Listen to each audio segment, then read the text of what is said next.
Part 1. The Model. Our hero is a skydiver. One beautiful sunny afternoon, he jumps out of a plane as he has done many times before. But this time is different. He pulls his ripcord and nothing happens. His parachute fails to engage and he finds himself plummeting earthwards. Each second that he falls, the ground approaches him at a faster and faster rate. He's accelerating at 9.8 meters per second. As the ground gets closer, something strange starts to happen. Although he knows that certain death will occur in a few seconds, that time seems to be changing. He appears to be slowing down. With each second of external time passing, his own internal clock is slowing down. For him, each subsequent second takes twice as long to pass as the one before. He knows that he will hit the ground in 7 seconds. Still, the subjective duration between the 7th and 6th seconds is 2 seconds, and between the 6th and 5th is 4 seconds. Still, each of the subjective 4-second periods each expands to become 8 seconds, and each of the 8 seconds in turn becomes 16 seconds. He suddenly realises that he'll never actually hit the ground. His time perception is following something called Zeno's bisection paradox. From inside his head he hears a voice explaining that he needs to pay attention. Suddenly he finds himself reliving incidents again from his past. He's back enjoying lying on a beach in Greece. Then he's back to his wedding day. Then he finds himself sitting at his school desk at 8 years of age. These flashbacks become more and more vivid, and all the time the voice is explaining the meaning of the incidents he's experiencing. He then sees a bright light and a sharp pull. He gulps in a mouthful of air and fills his lungs, expelling the air with a gulping cry of anguish. The midwife hits him on the back, wraps him in a towel and hands him over to the arms of his mother. The above description is of course a piece of fiction, but it does describe many of the reported aspects of what has become known as the near-death experience, or NDE. But it is not an actual NDE, in that the one constant factor of an NDE is that it is a near-death experience. And the descriptions of such incidents are described by people who did not die, people who are able to return to tell the tale. This, I would like to argue, describes an RDE, or real death experience, whereby the person does not survive to tell the tale. Central to the RDE account are several perceptions central to what has become known as the Grayson Scale, a series of factors devised by Dr. Bruce Grayson, a professor of psychiatry at the University of Virginia. In 1983, to categorize NDEs, he drew a number of factors involving experiencing, such as an experience of altered states of time, a life review, a sense of being outside of the physical body, and experiencing a sense of a mystical entity. I will argue in this essay that these factors have been misunderstood and misinterpreted by researchers who are too keen to place their own religious or spiritual slant upon the evidence. Suppose one evaluates the factors objectively and analyses them with the light of modern science, specifically quantum mechanics, neurology and cosmology. In that case, we can create a fascinating new model of understanding that does not contradict science. To begin this analysis, I would like to give several examples of NDE cases that support the overall model, initially in similar circumstances to those presented in my hypothetical skydiver case, and then moving on to more general cases. Part 2. Evidence from experience. Time dilation. In February 1892, Albert Heim, a professor of geology, presented a paper to the Uto section of the Swiss Alpine Club. In this, he discussed his research into time dilation and past life reviews experienced by mountaineers during climbing accidents. The paper was subsequently published in the yearbook of the Swiss Alpine Club later that year. This critical work languished in comparative obscurity until it was translated from German to English by Russell Noyes and Roy Cletty in 1972. In the paper, Heim describes his own experience of falling from a rock face, and then went on to describe several similar cases that he had collected over the previous 25 years. He was particularly interested in the regularly reported sensation that while falling, time slows down. It stops altogether in some cases. This intrigued him because this mirrored his own perceptions during his accident, when he stated that, quote, time became greatly expanded, unquote. Subsequent research has shown that the sensation of subjective time dilation during NDEs is quite common, reported by Whitman, Niemohr, Evrard, Wiebel and Schmidt-Nittel in 2017. For example, in a survey by NDE researcher Ken Ring, published in 1980, 65% of experiencers stated that time stopped for them during their NDE, with 6% describing that time was extended. The question is, why should this be? We know that subjective time perception slows down during times of stress and accidents, but what mechanism is taking place here, and, more importantly, what is the additional time to be used for? Could it be to accommodate further of the Grayson traits? The Panoramic Life Review. The vast majority of the cases collected by Heim also had the respondees describing another subjective experience that accompanied the time dilation effect. They also had life reviews. For example, Heim told that during his own fall he saw himself, quote, as a 7-year-old boy going to school, then in the 4th grade classroom with my beloved teacher Weiss. I acted out my life as though I were on a stage in which I looked down from the highest gallery of the theatre. Heim, 1992. This effect is known as the Panoramic Life Review. It is probably the most interesting of all the reported experiences during near-death experience. A comparatively recent 2014 analysis discovered that around 14% of NDE reports include some form of life review, long 2014. What is particularly enlightening is that the past life reviews tend to occur when the individual knows that they're about to die. They are given a short period to reflect upon the circumstance. However, and almost as a contradiction, the death threat has to be unexpected. This belief is supported by empirical research. In a report describing interviews with over 200 individuals who had been close to death, Noyes and his assistant authors reported that 44% of respondents who believed that they were about to die from life-threatening situation recalled life reviews. To contrast, only 12% of those who did not think that they were about to die had the experience. So it seems that a significant factor is believing that you are about to die. Several cases described a panoramic life review have been intriguing. During the terrorist attacks in London on the 7th of July 2005, a young Australian called Jill Hicks was injured by one of the bombs on a London Underground train as it drew out of King's Cross Station. When she had recovered from her injuries, she described how she had experienced a vivid life review. Quote, "My life was flashing before my eyes, flickering through every scene, every happy and sad moment, everything I had ever done, said and experienced." In 2007, a hiker called Paul Sims fell down a 1,000-foot sheer granite face at Yosemite. As he was falling, he was hit in the face by a tree branch and then passed a climber negotiating the cliff face. He described how it was at this point he realised that he was going to die. Quote, "And that's when my whole life flashed before my eyes. It seemed to go chronologically but super sped up." Unquote. He experienced this in vivid detail, with certain sections brought out in distinct clarity, including re-seeing the whole of the movie Arthur 2 on the Rocks. Then, quote, "In the next 0.0075 seconds of free fall, I saw the rest of my life flash before my eyes. Everything up to and including the moment when I thought, hey, if I turn around and retrace my steps now, it'll be all downhill from here, and I can. Oops, what the..." Unquote.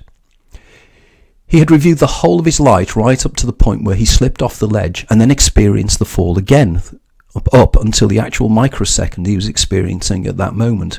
In effect, he experienced a past life review to the moment of his potential death, and then experienced a second review in an even smaller piece of time. This incident is of great significance regarding my Cheating the Ferryman model, which proposes multiple lives during an RDE. Sims survived to tell the tale because he didn't directly hit the ground but landed on a group of fellow hikers, killing one and seriously injuring a few others. If my model is correct, then people should be able to encounter their future as well as their past in a panoramic life review. It is therefore not surprising to discover that an experience of a life review can not only reach backwards in time, but forwards as well. About 1/3 of experiencers have reported, quote, "visions of personal future events," unquote, some of which can be subsequently verified to have actually occurred. For example, a 38-year-old woman having seen an enormous TV screen in front of her that had displayed her life events from age 13 months to 38 years, quote, "all at the same instant," quoted by Ring and Valorano, 1988, page 150. At once she had decided to return to her body. Quote, "There was a second TV screen, which was just as big as the first. It showed her glimpses of what was to come." And according to Kenneth Ring, who was familiar with her situation, those events did indeed take place just as they were shown. In his 1988 book The Light Beyond, NDE researcher Raymond Moody describes a very peculiar incident that took place a few months before his groundbreaking first book Life After Life was published. On the 31st of October 1975, his wife Louise had taken his children out trick-and-treating in their local neighbourhood. The little group knocked on a front door and were greeted by a pleasant man and woman. As a way of making general conversation, the couple asked the children their names. Moody's son proudly announced that he was Raymond Avery Moody III. On hearing this, the woman looked quite startled. Turning to Louise, the woman announced, "I must speak to your husband." Later on, Raymond visited the woman and was surprised to discover that a few years earlier, in 1971, she had experienced heart failure and a collapsed lung during surgery and had been clinically dead for a period of time before being revived. She explained to Moody that while in this state she encountered a being who took her through a classic panoramic life review. After reviewing her past life, the entity then described her events that were yet to occur. Towards the end of the experience, the being showed her a photograph of a man. It said that the man's name was Raymond Moody, adding, "When the time is right, you will tell him about this experience." And there she was, 4 years later, doing exactly what had been predicted she would do. Sometimes the life review only involves the future. For example, at the age of 16, an apprentice builder called Tony Coffey fell from the building he was working on. He didn't see his past but his future. Quote, "In my mind's eye I saw many, many things, children that I had never had yet, friends that I'd never seen but are now my friends. The thing that really struck me to my mind was me playing an instrument." Tony survived the fall, but on leaving hospital felt he'd been shown an alternative future, a future in which he was keen to make happen this time round. He decided he wanted to be a professional musician. His problem was that he did not recognise the instrument he saw himself playing in the future flash forward. One day he saw an image in a magazine of a saxophone. He immediately realised that this was the instrument he saw in his review. He used his accident compensation to buy a saxophone, and he is now one of the most successful jazz musicians in the UK. This ability to perceive the future during extreme stress cannot be explained using the present scientific paradigm. The explanation will be simply that these people are hallucinating. But two questions have to be answered if this is to be a valid explanation. The first is, how is it that those who experience these things implicitly believe that they saw their own futures? Remember that they are the best placed, indeed only qualified witnesses to the events, and they have no doubts. Secondly, modern science has no understanding of precisely what hallucinations are. It is just a label of convenience by which any experiences that don't fit in with the present paradigm can be dismissed, locked away and forgotten. An even more intriguing question is who or what are these mysterious beings that accompany the NDEs through their experience? It is reported regularly that they sensed a presence close to them during the NDE. This presence seems to be an essential aspect of the whole near-death experience. This being of light, as the entity has become known, seems to be waiting at the other side to guide the disincarnate souls, take it through the panoramic life review and decide what happens next.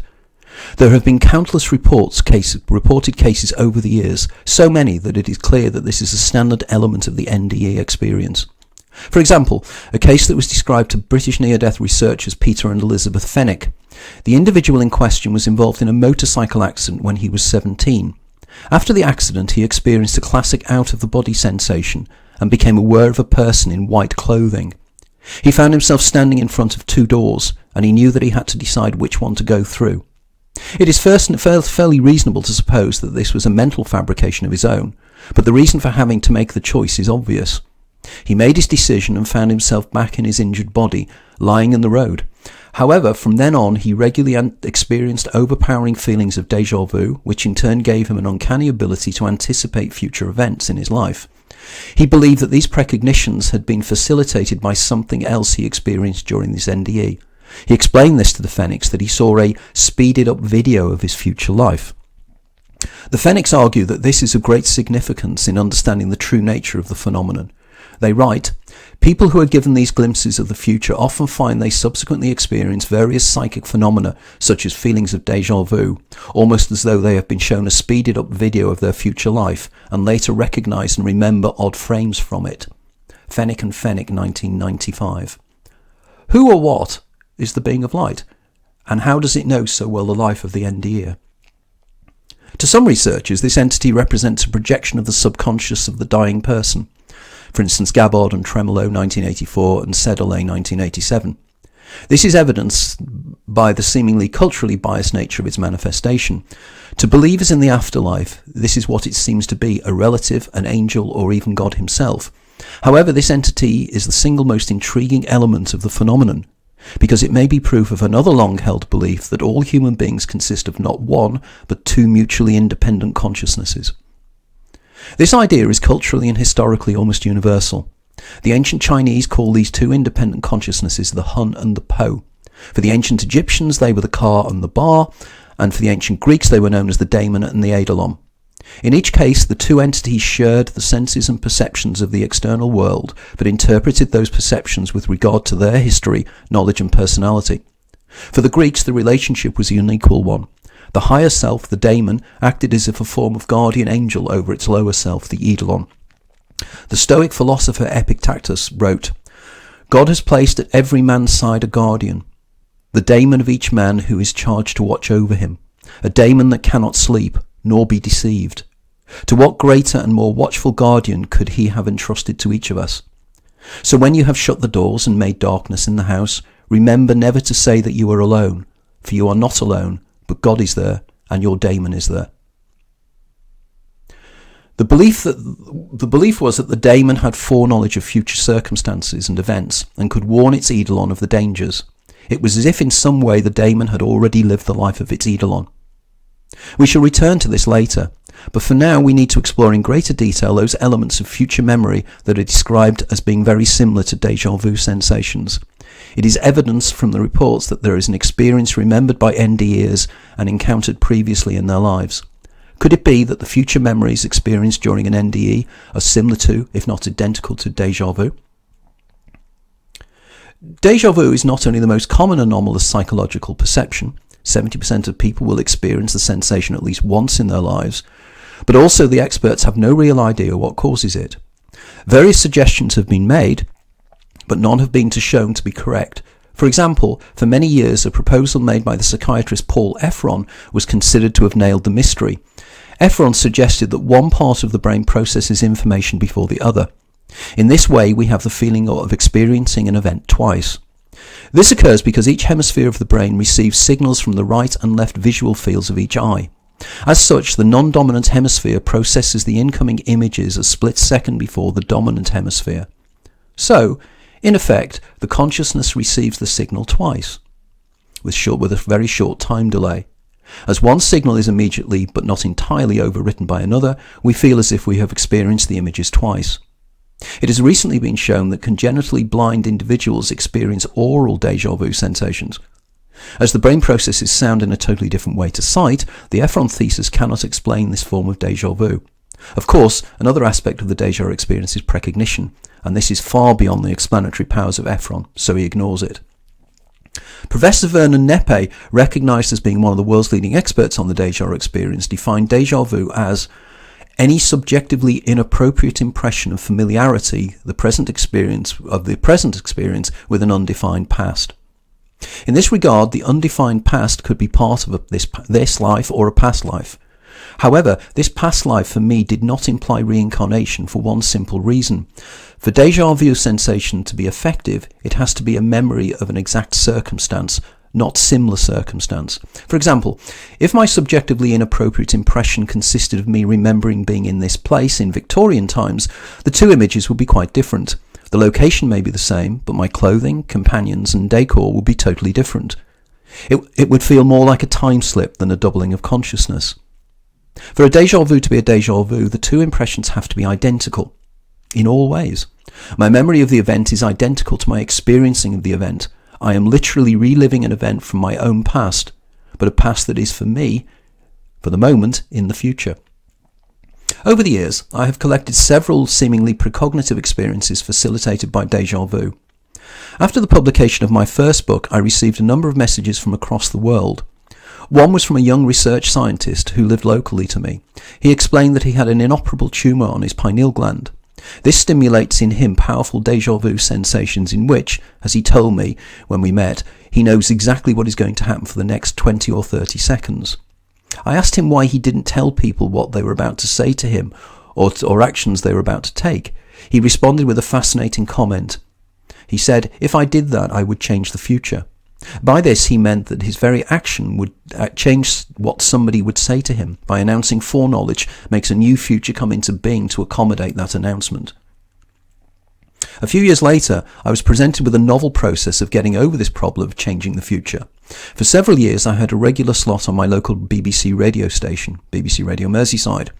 I discussed the different aspects of my CTF model with the host, and we would then open up the phone lines. On this particular day, the subject was deja vu. Towards the end of the programme, a person phoned to explain that a few months before he had been watching television with his wife when he felt a click in his head. He heard the discussion on the TV, then heard it again, effectively hearing two comments simultaneously, one with his ears and one with his mind. The ears-facilitated discussion was exactly the same as the mind-based narrative, but lapsed behind by a second or two. He realised that he was internally processing the TV sound before it was coming out of the speaker. This disturbed him so much that he got up and left the room. As he did so, he looked through the glass front door of his house to see the reflection of somebody walk past. Then they seemed to walk past it again. He was experiencing double perceptual awareness of all his senses. He then realised he could prove it to both himself and his wife. He waited outside, then called her to her, asking her something. As soon as she replied, he wrote it down on a piece of paper, walked in, and handed to her as she replied, what was on the paper was exactly what was said. Sadly, precognitive deja vu sensations cannot be predicted in advance, and when they do, they always take the perceiver by surprise. Indeed, many historical reports, such as those of British neurologist John Hewlings Jackson, describes how such perceptions occur in what he termed dreamy states. The person is in a form of altered state of consciousness, similar to what was now known as hypnopompic or hypnagogic states. My research has led me to the conclusion that in a small minority of cases, deja vu experiences are precognitive in nature.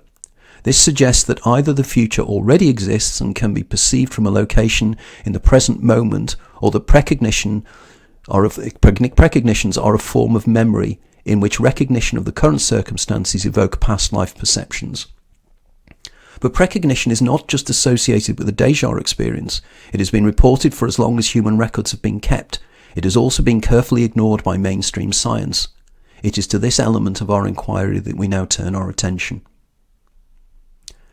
How is it possible for people to experience precognition? If the future is yet to happen, how can it possibly be known in advance?